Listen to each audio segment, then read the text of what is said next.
Numa batalha, o que vale? A força ou a estratégia, né? Interessante que no meio da guerra glorificamos, né, as pessoas que morrem a favor de um ideal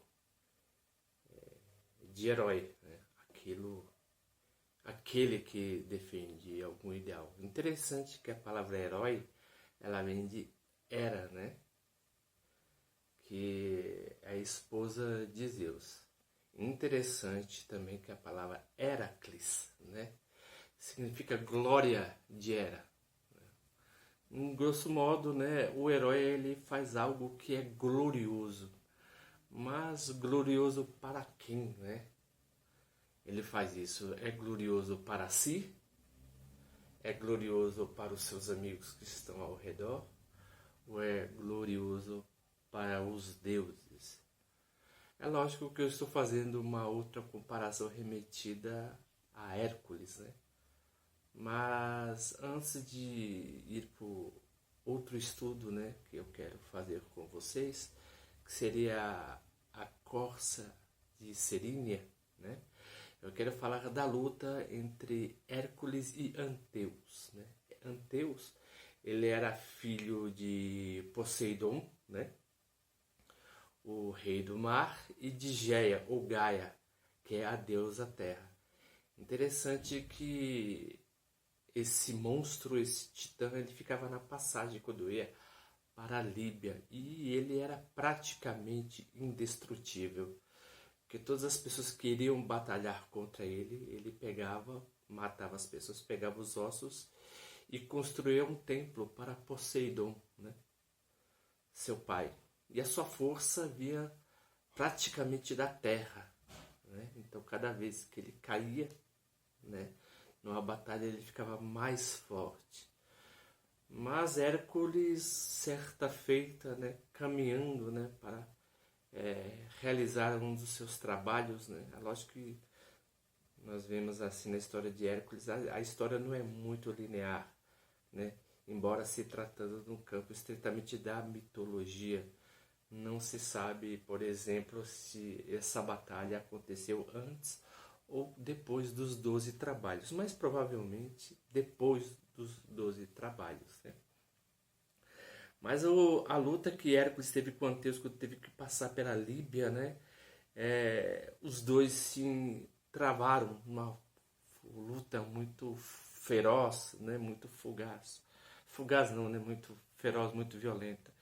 Interessante que a luta se equipara muito à luta entre Gilgamesh e Enkidu, né? Eu tenho até um vídeo que fala sobre isso.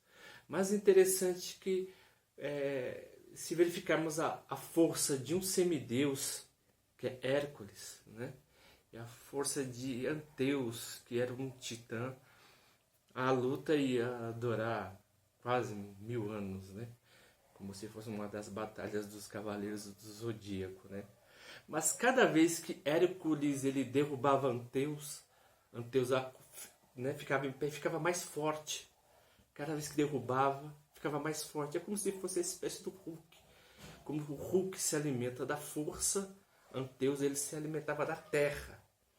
Interessante que no decorrer dessa luta, né, interessante que essa luta não informa o tempo em que ela durou, o período, se foi minutos ou horas ou dias, mas Hércules verificou que cada vez que Anteus caía no chão, ficava mais forte, né?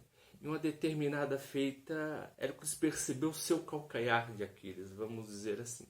Ele verificou que por um pouco tempo que ele levantava Anteus, Anteus ficava fraco, né? Então, com isso, Hércules não se usou somente da força que ele tinha, né, da força dos deuses, mas da engenhosidade humana, da sabedoria humana, da estratégia humana. Ele verificou que se ele levantasse Anteus, ele o conseguiria matar. Então isso não foi só uma vez, com certeza, né? Como é uma luta de titã.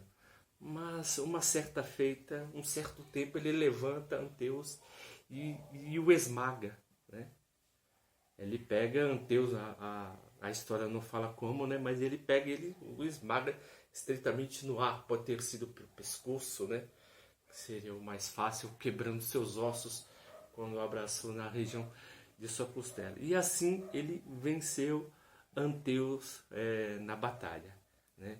O interessante é que, se verificarmos, né, nesse trajeto, o que vale mais? Se vale a força ou se vale a estratégia? O livro de Sun Tzu, A Arte da Guerra, ele fala uma frase que é muito interessante. Não combata a força com a força. Se demonstre fraco para que haja com surpresa. Porque é interessante, numa guerra, como uma pessoa se perde a partir da decepção. Porque quando a pessoa espera muito, né, pode vir algo, né, menor ou maior, né, do que ela.